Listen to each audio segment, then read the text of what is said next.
Louvado seja o nome do Senhor. Irmãos, vamos à palavra do dia. Vamos falar um pouquinho sobre Jacó e suas bênçãos. As bênçãos dos pais sobre seus filhos. Gênesis 49. Depois chamou Jacó a seus filhos e disse: Ajuntai-vos, para que eu vos fale, vos abençoe. E assim Jacó abençoou a cada um de seus filhos, começando por Ruben, o primogênito. Fostes a minha força e o princípio do meu vigor, o mais excelente em alteza e poder, inconstante como água, não serás o mais excelente, porquanto subistes ao leito de teu pai. Então o contaminastes, subistes à minha cama. Ruben era aquele, irmãos, que tinha todo o direito de ser o primeiro, o líder, honra e autoridade sobre os demais. Porém perdeu todos os direitos devido ao incesto com Bila, concubina de seu pai. Se mostrou um caráter mau diante dos outros, assim perdeu todo o direito das bênçãos de seu pai. Simeão e Levi, suas espadas são instrumentos de violência. Certamente Jacó, quando afirma no versículo 7, maldito seja o seu furor, se referindo, irmãos, como uma maldição contra Simeão e Levi. Simeão e Levi foram culpados por usar de violência e total desrespeito para com a autoridade de Jacó como pai. Gênesis 34, 25 a 31. Eles eram irmãos e homens de caráter idênticos. Talvez por ser assim, Jacó pronuncia o nome dos dois juntos. Jacó em si descartou qualquer atitude de cumplicidade com suas ações, mostrando que não estava de acordo com as suas ações. O certo é que essas duas duras repreensões tinham a finalidade, irmãos, de torná-los mais humildes. Essas duas tribos foram dispersas quando Israel herdou a Canaã. A herança de Simeão foi espalhada pela porção de Judá. Josué 19, 1, 9. Levi. O certo se tornou uma tribo sacerdotal e recebeu das cidades distribuídas para todo o Israel. Josué 21. Sendo assim, sua punição, irmão, se tornou em bênção. Judá. A ti te louvarão os teus irmãos. A tua mão será sobre o pescoço de seus inimigos, e os filhos do teu pai para ti se inclinarão. Judá é um leãozinho da presa. Subiste, filho meu, encurva-se a deitar-se como um leão, e como um leão velho, quem o despertará? O cetro não se arredará de Judá, nem o legislador dentre os seus pés, até que venha Siló e a ele se congreguem os povos. Pois ele amarrará o seu jumentinho a vide, e o filho da sua jumenta a cepa mais excelente. Ele levará sua veste no vinho, e a sua capa em sangue de uvas. Os olhos serão vermelhos de vinho, e os dentes brancos de leite. Para Judá podemos ver Jacó, irmão, sentir muita alegria em seu coração, e feliz por Judá. Provérbios 10, 1 nos fala que o filho sábio alegra o coração de seu pai. Jacó declara sua bênção sobre Judá como uma tribo que iria ocupar uma posição de liderança, pelo comportamento sábio. O leão iria se tornar poderoso, uma tribo poderosa. Os versículos 11 e 12 nos revela a vinda do Messias, que traria grande prosperidade sobre Judá.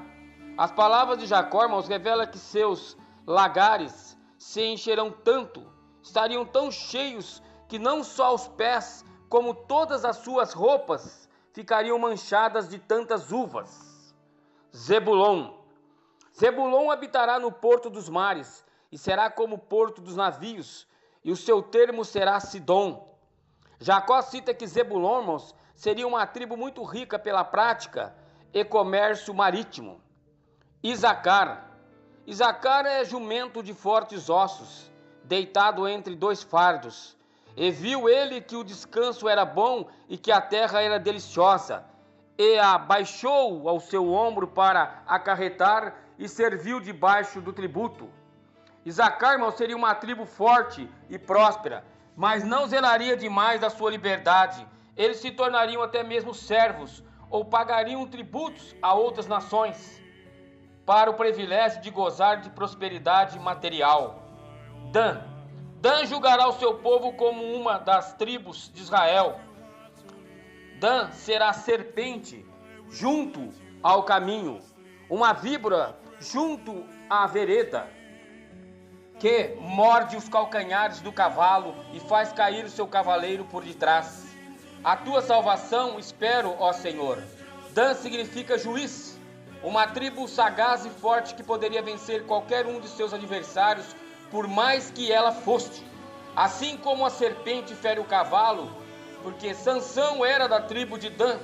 Alguns até dizem que o anticristo viria desta tribo.